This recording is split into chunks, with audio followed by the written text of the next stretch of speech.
Арбаңыздар, урматтуу көрүүчүлөр, кезекте сиздерге О Шакирдин ойдурмөтү.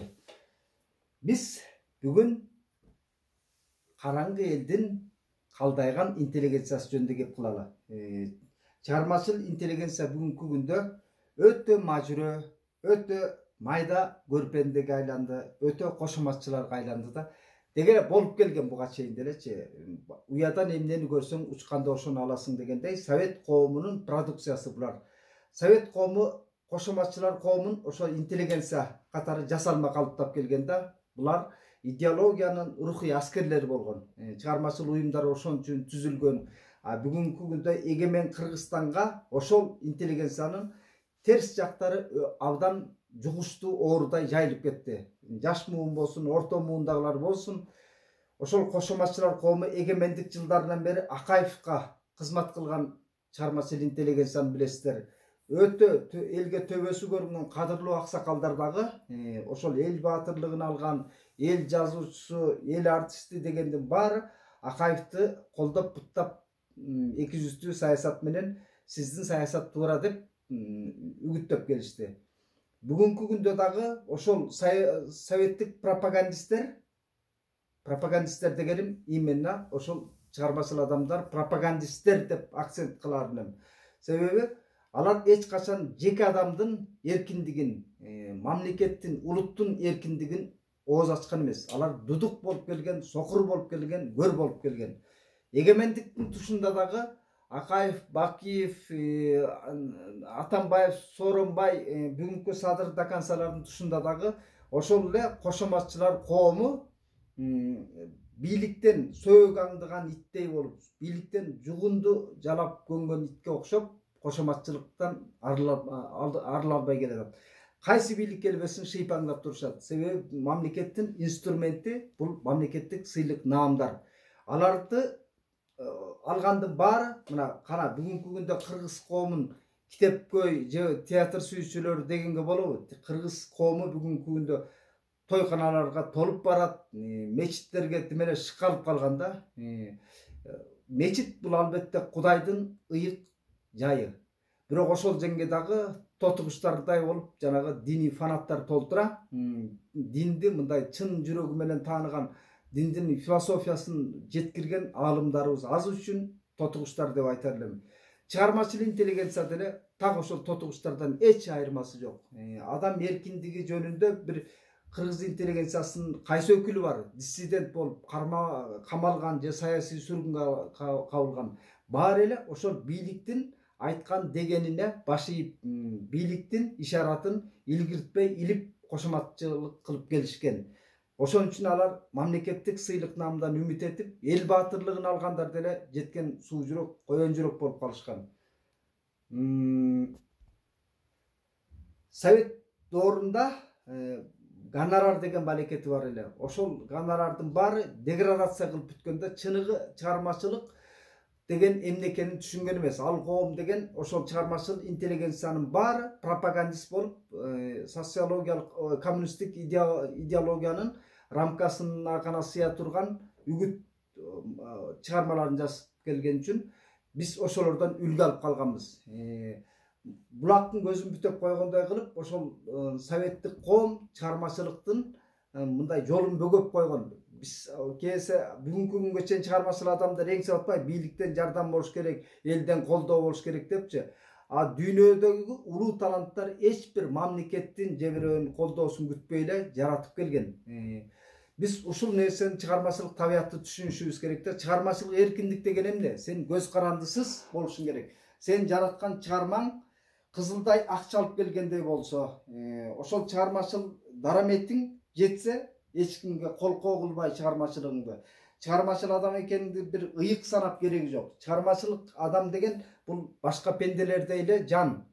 Ошол эле кетмен чаап жүргөн дыйкан, фермер, эл багарлар, саанчылар, чабандар деле ошол акын жазуучуларга караганда элге көбүрөөк кызмат кылган, эл тойгузган, эл багарлар ошолор болгон. Эмне үчүн алар сыйлык албаган дагы ошол чыгармачыл интеллигенция эле бир мамлекеттин эркеси болуш керек. Бүгүнкү күндө дагы мамлекетке эркелеп, ошол бир мамлекеттен сыйлык наам албаганына таарынып, ошондон инсульт, инфаркт болуп өлгөндөр да толтура. Ал эми элге кызматын кылып койгон чыныгы таланттар эбак чымжазданып жайында жатат. Андан бүгүнкү күндө театр ишке алган эл жок, китепти дегеле кубалап окуган, коомду тарбиялай алган жокпуз. Бирок таш ыргытсаң иттин кара капталынан көп кыргыз эл акыны, кыргыз эл жазуучусу, кыргыз эл артисти, айта берсең наам деген толтура эл баатырларынчы даңк медалын алгандар. Кураган эл ай. Анан ошолор элди бетине карманат да. Бакиевдин убагында шыйпаңдап жүргөн жазуучулардын бири бар эле, Чолпонбек Абыкеев деген. Ал бүгүн мамлекеттик катчы болуп отурат. Деле идеологияны жолго сала турган ошол киши экен да. Таң каласың да. Анан Бакиевдин убагында ошо сөөгү аңдып жүргөн калемгерлердин арасынан Сонун Кадырова деген бар эле. Ал кечээ Азаттыкка айтып атат, уялбай этпейли мынтип атат да. Мен чыгармачыл адам катары чыктым. Мен ушундай митингтерге каршымын дейт да. Мен артымда калдайган элим турат дейт. Эйто дедим эй.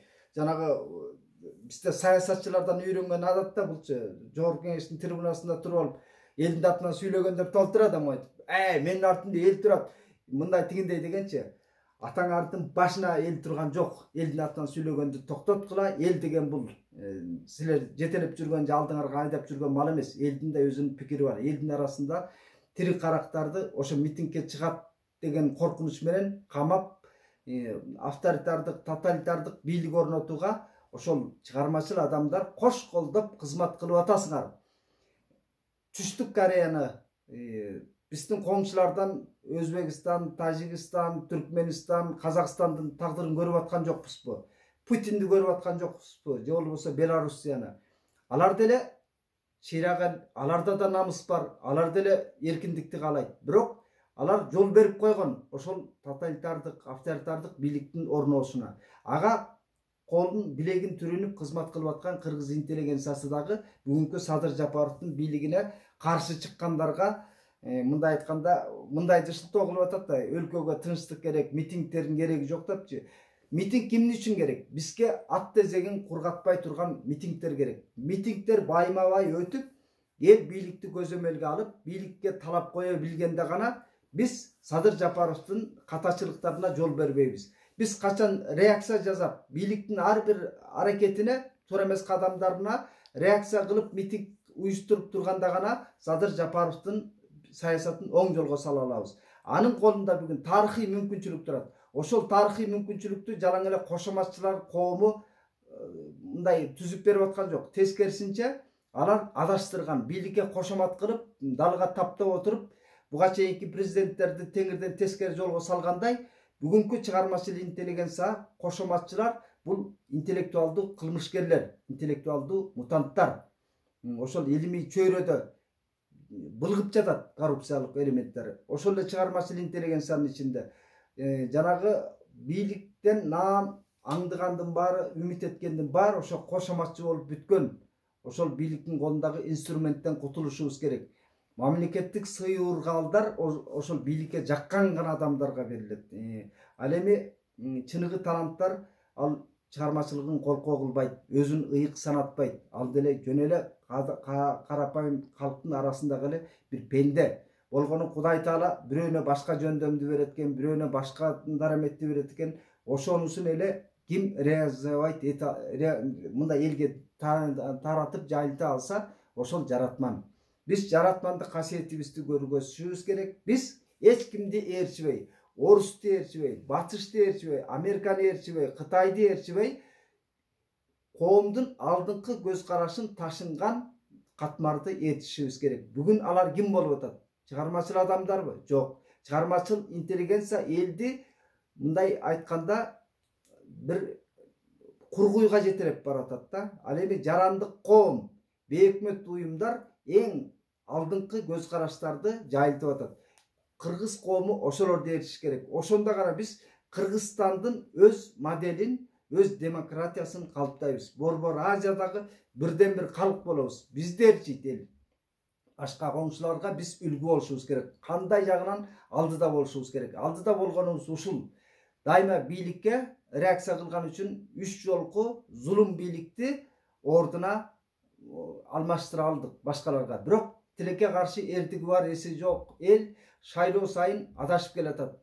Садыр Жапаровго окшогон авантюристтер бийликке келип калат экен. Кудай сактасын, Кыргызстан 4-чү төңкөрүштү көтөрө албайт. Төңкөрүш деген барекет бул Кыргыздын төл сөзү бар эмеспи? Төркүнү жакындын төшөгү жыйылбайт деген. Ошо кокуй келин окшоп калды бизде төңкөрүшчү. Бир балия болсо эле арыз арманын айткан келин ошо төркүнүнө чуркагандай болуп, бийликке нааразы болгон эл төңкөрүш кылып ак үйгө чуркап бара берип, ак үй жөн эле аткана, сарайкана болуп калып, бийликке болгон урмат сыйыбыз өштү, бийликке болгон ишенимдер өштү. Бирок ошол бийлик өкүлдөрүн туура эмес шайлап келаткандан, ошол бийликке биз кошоматчылардын сөзүнө көбүрөөк таасирленип алып, бийликти туура жолго сала албай келатабыз. Андыктан биз өз жер пайыбызды түптөп кубаттуу өлкөнү курабыз десек, митингге чыкканыбызды мындай деп түшүнүшүбүз керек. Митингге чыкканым мен эркин, эгемен Кыргызстандын келечеги үчүн кирпич коюп атам, мен дагы кол кабыш кылып атам деп түшүнүшүбүз керек да. Митингге чыкпасак, бийлик каалаганын калчайт, көзүн май басат. Бийликте жалаң кошоматчыларга ишенип алат, бийликте отургандар. Менин саясатым туура болуп аткан экен, элге майдай жагып аткан экен деген жалган түшүнүктү ээрчип алат ал көрпенделер. Андыктан ошол бийликке нааразылык билдиргендерге мындай саясий куугунтук болбой, аларды камап баштагандын өзү 36-37 жылдагы кордук саясий инструмент ошол.